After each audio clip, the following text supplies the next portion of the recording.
Relatos de un peregrino ruso, tercer relato. Antes de mi partida de Irkutsk, volví a visitar al padre espiritual con el que había tenido antes varias conversaciones y le dije: estoy a punto de partir para Jerusalén.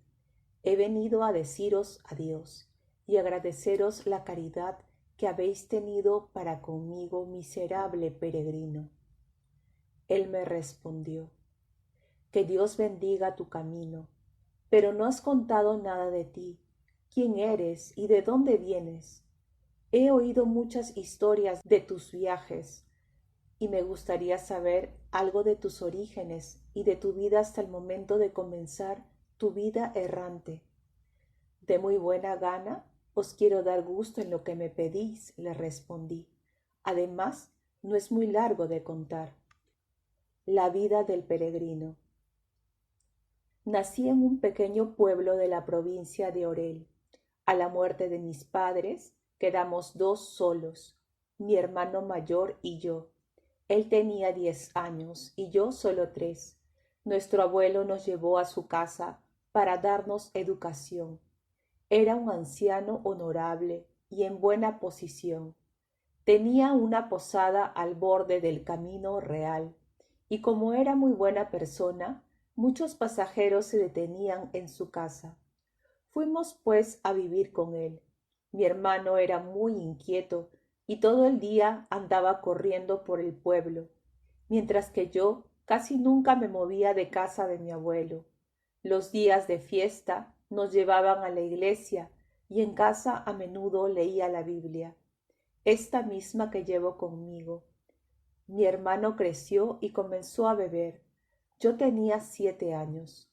Un día, en que estábamos acostados los dos en la estufa, él me dio un empujón y me tiró abajo. Me lastimé el brazo izquierdo y desde entonces estoy imposibilitado para hacer uso de él. Se quedó como seco. Mi abuelo, viendo que no le sería posible emplearme en los trabajos del campo, decidió enseñarme a leer, y como no tenía abecedarios, se sirvió para ello de esta Biblia.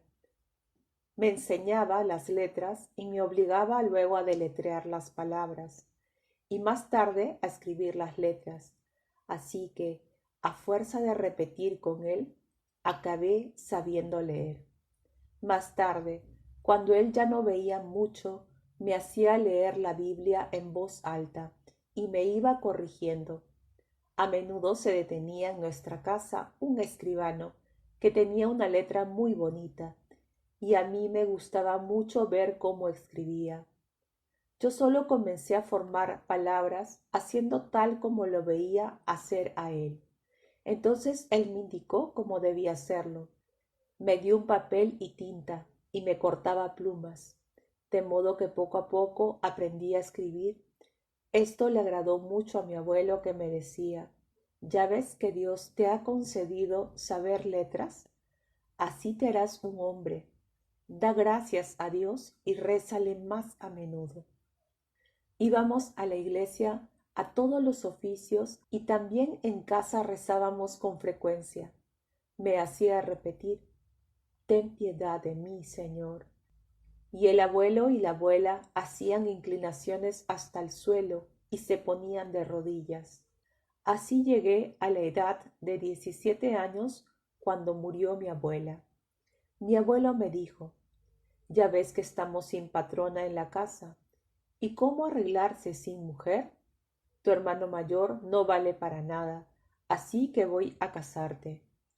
Me negué, alegando que era un lisiado, pero el abuelo insistió y me casaron con una joven seria y muy buena, de 20 años.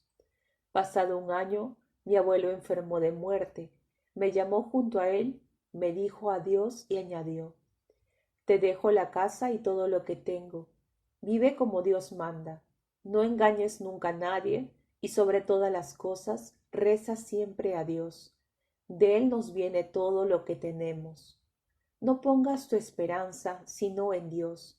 No dejes de ir a la iglesia. Lee la Biblia y acuérdate de nosotros en tus oraciones. Aquí tienes 1000 rublos de plata. Guárdalos, no los gastes en cosas inútiles, pero tampoco seas avaro.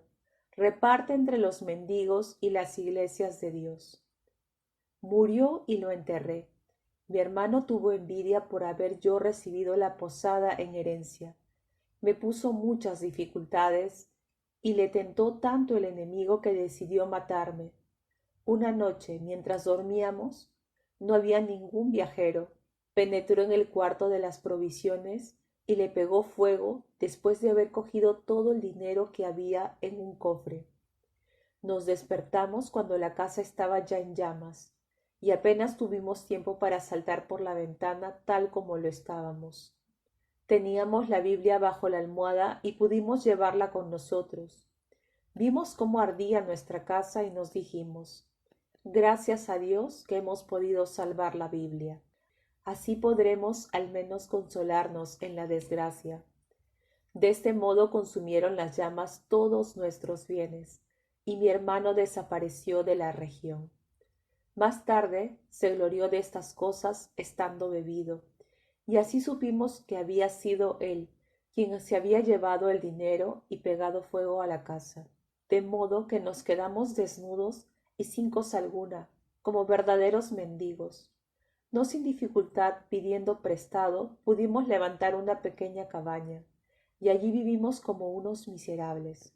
Mi esposa no tenía igual para hilar, tejer y coser.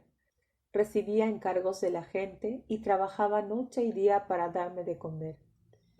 Pero el estado de mi brazo no era capaz ni siquiera de tejer calzado de corteza.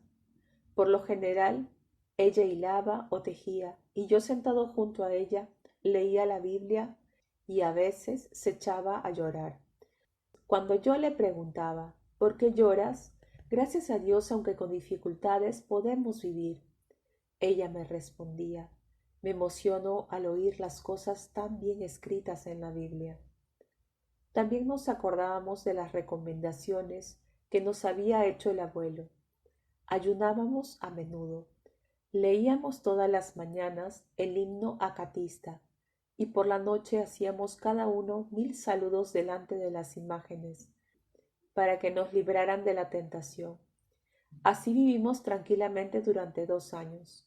Mas he aquí algo notable. No sabíamos nada de la oración interior hecha en el corazón, ni siquiera habíamos oído hablar de ella.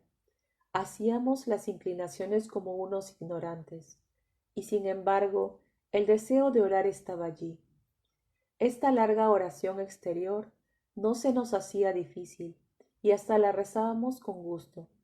Sin duda tenía razón aquel maestro que dijo, en cierta ocasión, que en el interior del hombre existe una oración misteriosa, de la cual ni él mismo sabe cómo se produce, pero que mueve a cada uno a orar según sabe y puede.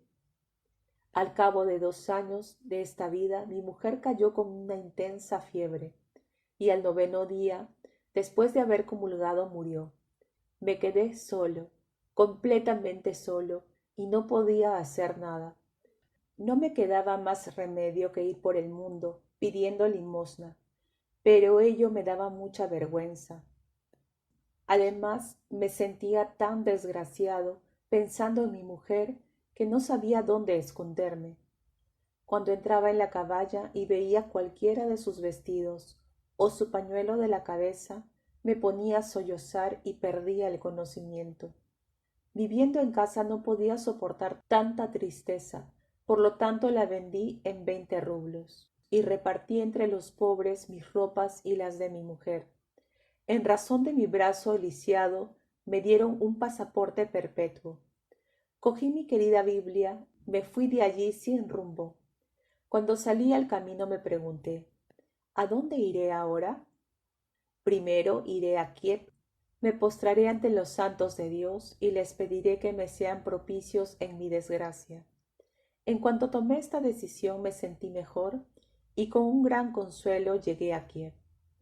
Hace ya 3 años que voy caminando sin descanso. He visitado muchas iglesias y monasterios, pero ahora voy caminando más bien por las estepas y campos. No sé si el Señor me permita llegar hasta la Santa Jerusalén.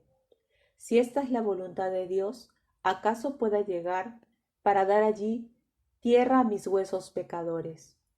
Pues, ¿qué edad tienes ahora? 33 años, la edad de Jesucristo. Fin del tercer relato.